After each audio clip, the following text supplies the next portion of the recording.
this program brought to you by Seeds of Strength, a women's giving circle 305 members strong who work together to improve the lives of the residents of Georgetown. I am Grace Josie Pica, and I serve as the Chair of Technology on the Board of Directors for Seeds of Strength.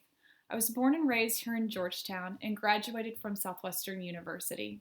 It brings me such joy to see women of Georgetown, whether they've been here 5 decades or 5 years, come together to enhance this place that I love so much.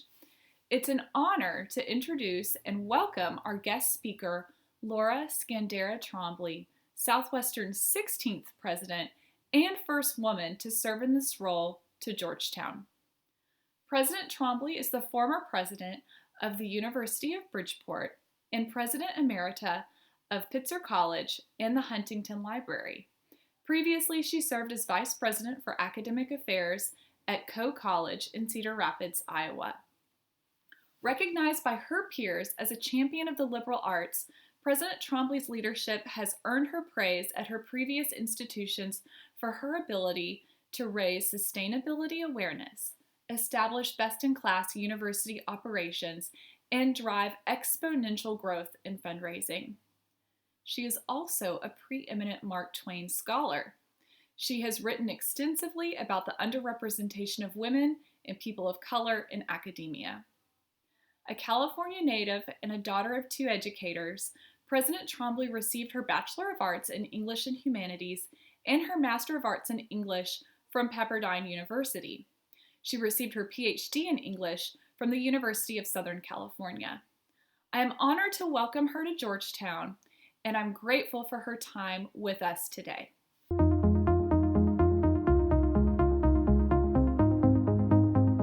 Hello, it's lovely to be here with you today. My name is Laura Skandera Trombley, and I'm very proud to say I'm the 16th president of Southwestern University.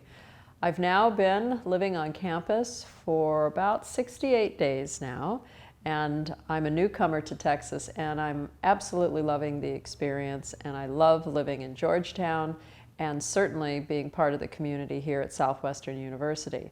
I moved here from Connecticut with my son Nelson, and he is a very recent college graduate. He graduated in June from Union College, and he is with me, and he has so fallen in love with the area that he's hoping that he'll find his first career choice here. I'm very pleased to talk with you today about fundraising, something that's very near and dear to my heart. And it's something that I've done now for a long time. This year will mark my 18th year as a president. And I've found it to be one of the most rewarding activities that I can undertake as president. And I've been part of 5 campaigns now, and I've raised funds especially for students in terms of financial aid, as well as capital projects, and as a result have been part of 8 different construction projects. In every case, my goal is to always match my institution's needs with what the donor is most interested in contributing to. And so when you can find that perfect match, then it's a wonderful experience for both donor as well as the institution. One of the things that has been most exciting for me as the daughter of 2 elementary school teachers is the prospect of trying to give back and to create learners of future generations of students who will have access to higher education. I've always earned my own income, and I've had great freedom to spend money as I so choose. And I find actually that's in keeping with what we're seeing in terms of trends now. More women are able to allocate funds of their own and to really think about what is the best way to create their legacy. And so over the course of time, I've established 3 endowed scholarships. The first is in my father's name. He was a first-generation college student. The second is in my name for students who are women and who are looking to have careers and exhibit leadership skills. And then the last is an endowment so that students can have paid internships in the arts and humanities. In all cases, women now have greater agency to find what means most to them, and they have the freedom to go ahead and to create those kinds of funds. And so women have become really the leaders when it comes to philanthropy. One of the aspects of philanthropy that I'm most excited about really happens to involve the rise of giving circles. Giving circles are a great way to find community with other individuals who are interested and are passionate about the same subjects that you are and the same kinds of projects. And also, it's the power of the collective. And one of the things that I learned as an undergraduate when I was a liberal arts student from my philosophy professor is that philanthropy is giving when you perhaps believe you have nothing to give, but you still find something to contribute. And when I speak with donors, I always talk about the power of community, and particularly the power of investing in your local community. And I now am part of giving circles where we take on specific projects. I meet women who are interesting and who are passionate about their giving, and it creates a wonderful sense of community. And also, it winds up really having quite an impact in terms of the overall amount that can be contributed. Right now is a time when I'm really hoping that we will see philanthropy increase. I saw this after 08-09 when we had what we call the Great Recession. And there was a lot of concern at the time. Did this mean that donors were going to pull back? That students who really deserve to have a high quality liberal arts education, were we no longer going to be able to offer the same amount of financial aid?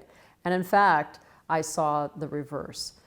Many more people stepped up because they understood the urgency of the situation, and we have seen a lot of that taking place here at Southwestern University. In fact, our alumni giving this year is up 100% over where it was last year, and indeed our overall giving is up over 100%. So the time is now, and I know with this pandemic there is a lot of giving in that direction, as it should be. At the same time, and this is where a giving circle and the power of quantity really works in everyone's best interests, and that is to try and make sure that the levels of giving for other areas don't become diminished or stop because there is a new emergency. But it's to try and keep addressing stemming issues as well as new and urgent concerns.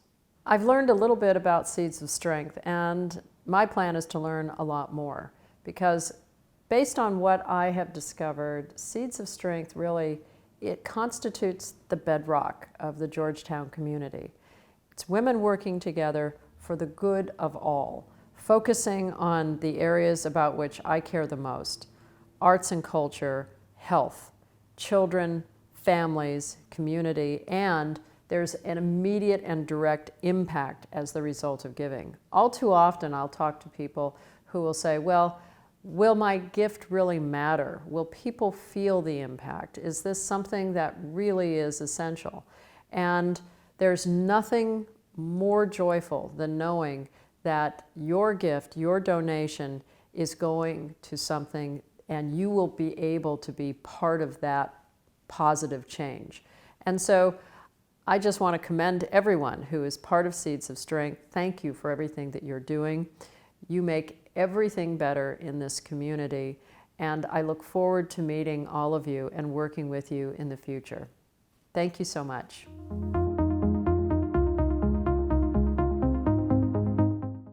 Hello, I'm Katie Quinn, the current membership chair of Seeds of Strength. Seeds of Strength started out as a small group of women coming together in 2009 to help local nonprofit organizations of Georgetown address the needs of our community. Georgetown has grown since 2009. So have the grants awarded annually by Seeds of Strength, and so have the needs of our citizens. There is so much to be done, and together we can do so much more than each of us can accomplish alone. If you are already a member of Seeds of Strength, thank you. We look forward to your ongoing support. If you would like to join the unified, caring, generous women of Seeds of Strength and provide grants that serve and improve the lives of residents in our Georgetown community, I invite you to join us. please join the power of women in philanthropy. To learn how, please visit our website, www.seedsofstrength.org. Thank you.